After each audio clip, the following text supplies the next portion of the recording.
ao bloco das cartas às igrejas.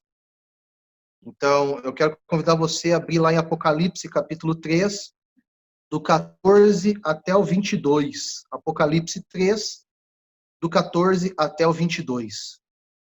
E lá diz assim: ao anjo da igreja em Laodiceia, escreva: essas são as palavras do Amém, a testemunha fiel e verdadeira, o soberano da criação de Deus. Conheça as suas obras, sei que você não é frio nem quente. Melhor seria que fosse frio ou quente. Assim, porque você é morno, não é frio nem quente.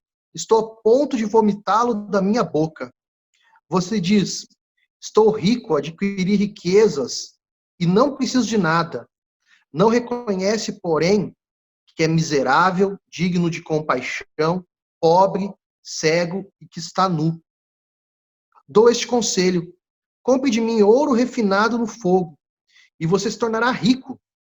Compre roupas brancas e vista-se para cobrir a sua vergonha, a sua nudez, e compre colírio para ungir os seus olhos e poder enxergar. Repreendo e disciplino aqueles que eu amo. Por isso, seja diligente e arrependa-se. Eis que estou à porta e bato. Se alguém ouvir a minha voz e abrir a porta, entrarei e cearei com ele e ele comigo. Ao vencedor, darei o direito de sentar-se comigo em meu trono, assim como eu também venci e sentei-me com meu Pai em seu trono. Aquele que tem ouvidos, ouça o que o Espírito diz às igrejas.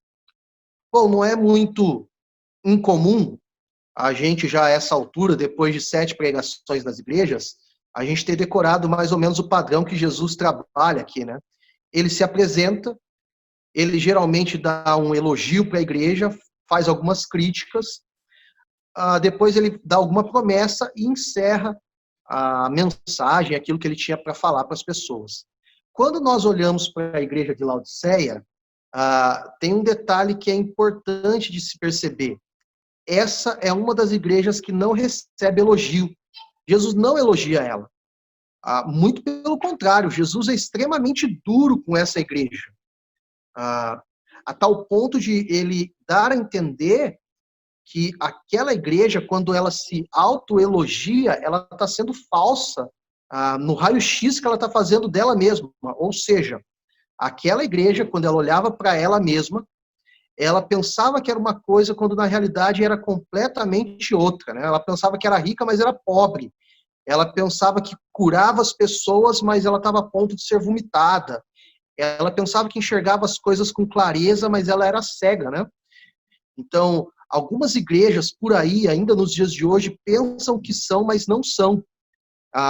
Tem aparência de igreja, tem cara de igreja, tem jeito de igreja, mas não é igreja. Lembra daquele episódio do Chaves, que ele está vendendo suco? O Kiko está o tempo todo querendo um suco de abacaxi, mas não tinha o de abacaxi. Tinha o de tamarindo, que tinha sabor de limão, que parecia laranja, ou sei lá, qualquer outra coisa, né? Mas não era exatamente aquilo. Tem algumas igrejas que pensam que são, mas na realidade não são. E esse é um problema muito sério que precisa ser combatido, né? A cidade de Laodiceia, antes de nós falarmos da igreja, voltarmos a falar da igreja, como outras igrejas que nós já mencionamos isso, ela fazia parte da rota comercial da Ásia Menor. Hoje em dia, 7 igrejas fazem parte da Turquia, nós já falamos isso, mas vale a pena nós mencionarmos, né? As cidades fazem parte da região da Turquia. E aquela rota era uma rota comercial tanto para a Ásia, quanto para o Oriente Médio, quanto para o norte da África, né? Então, estavam ali numa região estratégica. Então, naquela cidade, era um lar de gente muito rica. Pessoas de posse, abastadas, pessoas que não passavam necessidade. Naquela cidade tinha teatro, estádio, ginásio para banhos públicos, e sem contar os centros de adoração a deuses pagãos, né? Quando a gente olha para isso, Laodiceia estava muito melhor que Montemor. Tinha um teatro e um estádio bom, né? Montemor não tem isso. Mas quando a gente começa a pensar, a gente tem que fazer um raio-x dos moradores daquela cidade. grande parte dos moradores daquela cidade eram bancários. Pessoas que tinham muito dinheiro emprestavam para outros para receber com juros. Aquilo que o Salmo 15 condena, né? Emprestar o dinheiro com usura, esperando ter lucro com isso, né? Então, os bancários, eles estavam concentrados naquela cidade. Então, dentre as 7 cidades daquela região, Laodiceia era uma cidade de gente rica, de bancários. Além disso, aquela cidade era muito conhecida pela sua fábrica têxtil. Era uma das cidades que produzia lã. Nós já falamos de Esmirna e falamos da tintura de Esmirna, que era uma tintura vermelha, uma cor, tem uma cor específica, não é rubro o nome, carmesim, um vermelho carmesim, que era muito produzido por Esmirna, que provavelmente comprava o tecido de Laodiceia e tingia essa lã, esse tecido de vermelho. Então era uma fábrica disso. Além desse detalhe, Laodiceia era muito conhecida pela sua medicina. Medicina essa que era usada principalmente na cura de visão. Então, pessoas que iam lá com problemas de vista tinham um colírio produzido em Laodiceia, e esse colírio ajudava várias e várias pessoas a recuperarem a visão ou a enxergarem melhor. Explicado tudo isso, você começa a entender um pouquinho do porquê Jesus vai falando algumas coisas, como ele vai tratando alguns detalhes. Tem mais alguns detalhes que a gente vai falar um pouquinho mais para frente, né? Então, a cidade de Laodiceia era uma cidade extremamente arrogante, orgulhosa, prepotente, cheia de si, por causa dos recursos financeiros que ela tinha. E a igreja de Laodiceia era exatamente igual. Pessoas arrogantes, metidas e que confiavam mais no dinheiro do que em Deus. E assim, nós já temos falado isso algumas vezes, como que o dinheiro tem um poder de seduzir o ser humano e de se tornar um Deus sobre a vida do ser humano. Pessoas matam para ficar ricas. Pessoas roubam para ficar ricas. Pessoas enganam, mentem para ficarem ricas. Isso estava entrando para a igreja de Laodiceia. Por isso que eles eram fakes e não verdadeiros. Por isso que eles eram falsos.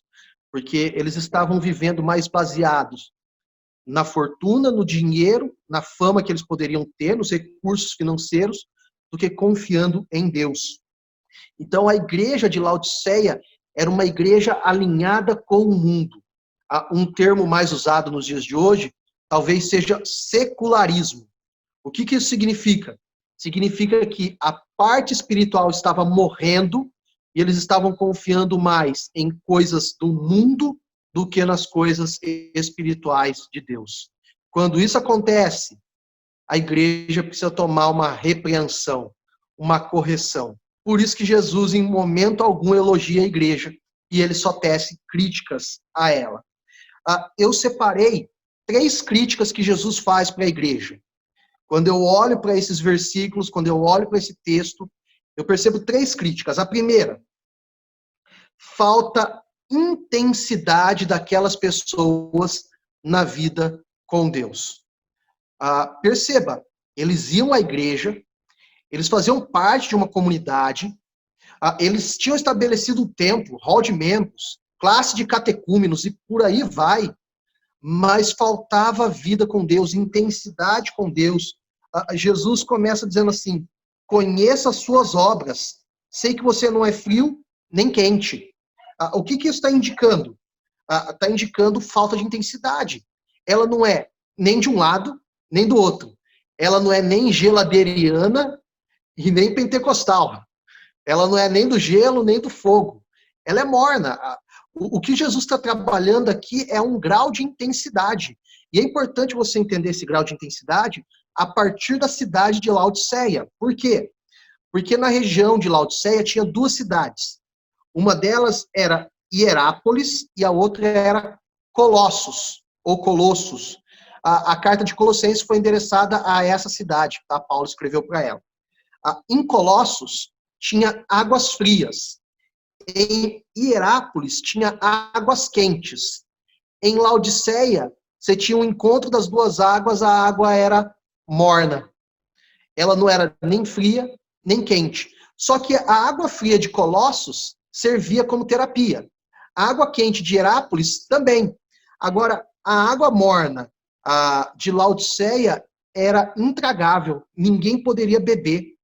Então, o que Jesus está demonstrando? Jesus está demonstrando falta de intensidade na vida com Deus. E ele está usando a cidade para isso. E Deus está dizendo para eles, Jesus está dizendo para eles exatamente o seguinte: tá vendo? Vocês não são nem do mundo, nem da igreja, então eu quero vomitar vocês. E isso é um problema sério, porque vida com Deus é para ser uma vida intensa, uma vida profunda, uma vida de intimidade, relacionamento, uma vida de conhecer e ser conhecido. E quando isso não acontece, quando só Deus nos conhece e a gente não conhece mais Deus, nós não ouvimos mais a voz de Deus, quando nós flertamos mais com o mundo e as coisas do mundo, Deus precisa nos chacoalhar novamente. Deus precisa nos balançar novamente. Quando o nosso pecado não nos causa, não nos choca mais, não nos alerta para a realidade, nós precisamos retornar e nos arrepender. O segundo destaque que eu faço é falta de humildade naquela igreja. Quando Jesus está criticando, ele percebe falta de humildade. Ele vai dizer assim: você diz, estou rico, adquiri riquezas e não preciso de nada. Você imagina alguém arrogante, prepotente falando isso? Eu não preciso de nada. Eu não preciso de ninguém. Eu não preciso de Deus. Eu funciono por mim mesmo. Por isso que Jesus mais para frente vai dizer: eis que estou à porta e bato. Porque eles estavam se entendendo como autossuficientes, como pessoas independentes, como pessoas que não precisavam de nada e nem de ninguém. E isso é o quê? Falta de humildade. Falta de humildade. E daí Jesus faz o contraste, o paradoxo. Vocês pensam que vocês são ricos, mas vocês estão errados. O pensamento de vocês mesmos está errado a respeito de quem vocês acham que vocês são. Na realidade, vocês são pobres, miseráveis, vocês estão nus. A expressão vocês estão nus, a vergonha do nu, é uma ideia de que você não tem absolutamente nada que te faça sobreviver sozinho. Porque quando você tem roupa, você tem a possibilidade de carregar coisas com você. Quando você está nu, não. Essa é a ideia de Jesus no texto. A ideia de você é incapaz, você não é autossuficiente. Você não é autossuficiente. Aquela igreja precisava compreender essa realidade, essa verdade. E hoje em dia você tem algumas igrejas por aí que confiam mais no seu marketing, mais na sua ação dentro da sociedade, do que no evangelho, do que em Deus. Para essas pessoas, Jesus continua dizendo, para essas igrejas, Jesus continua dizendo: vocês são pobres. Vocês são pobres. Mas há um terceiro padrão aqui que eu percebo, que é falta de relacionamento. Falta de relacionamento. Quando ele começa a dizer assim: dou este conselho, compre de mim ouro refinado no fogo. O que Jesus está falando é uma ação comercial. É como se ele fosse aquele vendedor que batesse na porta da sua casa para vender alguma coisa. Jesus está fazendo exatamente isso, dizendo para eles: vamos ter um relacionamento, mesmo que seja um relacionamento de compra e venda. Isso significa que não existia nenhum tipo de relacionamento entre Deus e aquela igreja. E Jesus está querendo estabelecer um tipo de relacionamento. Olha só que interessante. Antes dele dizer isso, ele já tinha feito uma revelação de quem ele era. Ele tinha dito assim: estas são as palavras do amém. Você lembra do significado de amém? Amém significa que assim seja. Então, desde o início, o que Jesus está dizendo para aquela igreja é: a minha vontade prevalece. O que eu falo prevalece. O que eu escrevo prevalece. E não o que a igreja pensa ou escreve. É interessante a gente perceber isso. Ele continua dizendo: que ele é fiel e é verdadeiro. Isso significa que, apesar da igreja não se relacionar com Jesus, Jesus estava sendo fiel.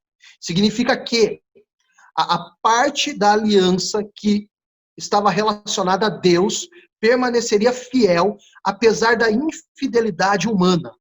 Em outras palavras, Deus continua sendo fiel a nós, mesmo quando nós falhamos, pecamos, mesmo quando nós deixamos Ele de fora da igreja, mesmo quando nós deixamos Ele de fora da nossa vida.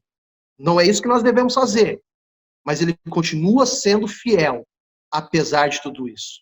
A fidelidade dele não mudou, apesar das circunstâncias, apesar dos nossos medos, apesar das nossas lutas, a fidelidade dele permanece, porque ele é verdadeiro.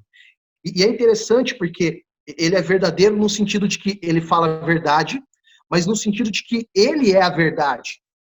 E no secularismo que nós vivemos nos dias de hoje, falar da verdade é meio estranho, né? Quando você ouve alguns cantores evangélicos falando assim, eu quero transmitir a minha verdade. Nós cremos na verdade última, que é Jesus. E esse Jesus estava se revelando para a igreja. Então, depois de dizer todas essas críticas,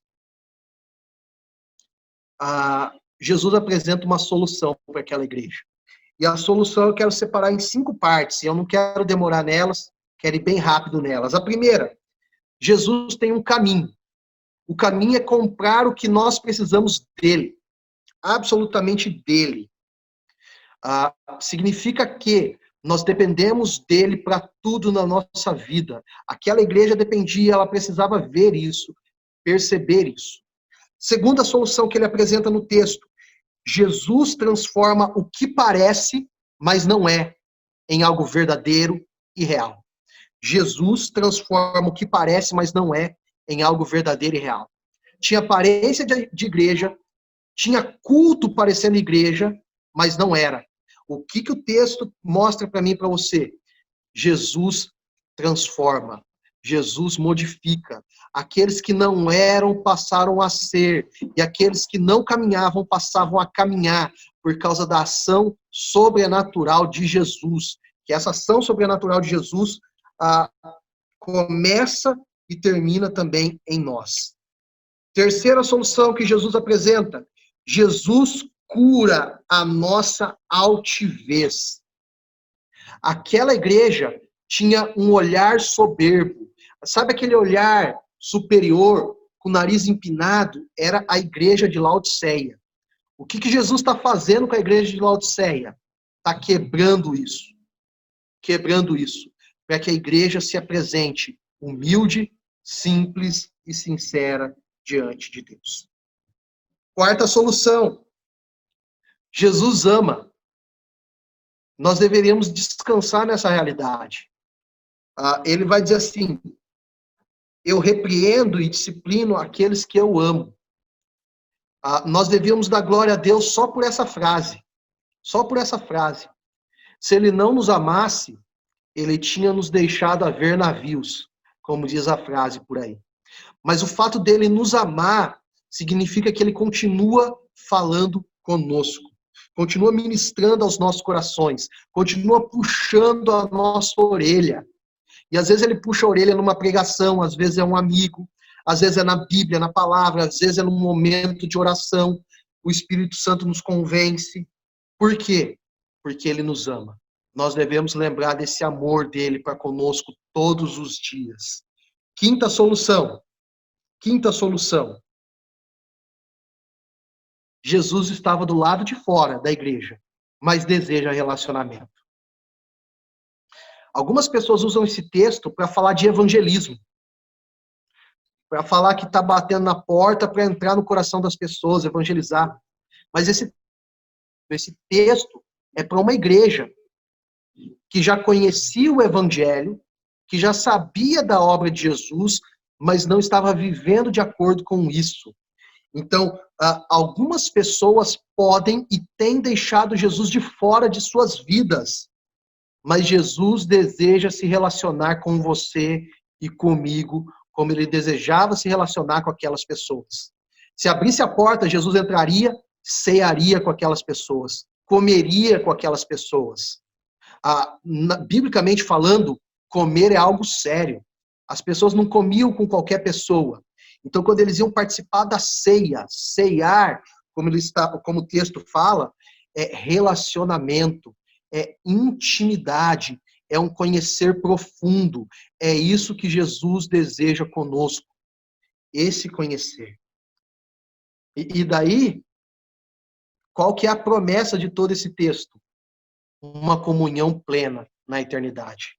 Quando ele afirma, ao vencedor darei o direito de sentar-se comigo em meu trono, o trono está falando de um reino que ainda não existe, mas que existirá plenamente.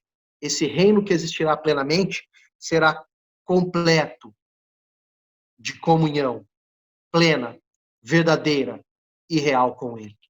Hoje nós temos um vislumbre disso. Hoje nós vemos um pouquinho disso. Nós não experimentamos ainda a sua totalidade. Mas lá, naquele tempo, naquela época, naquele período, nós experimentaremos isso plenamente. Plenamente. Então eu quero caminhar para o final fazendo 3 aplicações. 3 aplicações. A primeira delas, para mim e para você, de tudo que nós falamos, a primeira, nós não podemos viver de aparências. Nós não fomos chamados para viver de aparências, mas de sermos verdadeiros, como Jesus é verdadeiro, transparecermos Cristo com a nossa vida e assim experimentarmos tudo aquilo que ele tem colocado diante de nós. Segunda aplicação. Humildade é desejar somente uma coisa: Deus. Deus.